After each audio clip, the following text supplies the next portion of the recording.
Daming Korean nationals ngayon.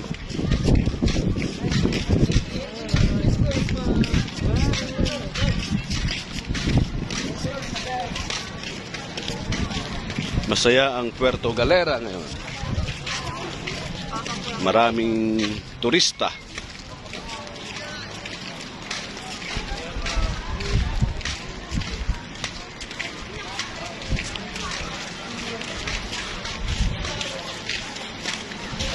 Saan resto kaya tayo mamaya? Pag sapit ng 12. Saan tayo? Matanda kasi tigil sa picturean doon. Pati siya kanainan natin pa. Yun doon sa may ugat? Sige. Maraming nandun din pa. Marami rin. Ito di o chips ko. Wala, marami naman chokes sa Manila.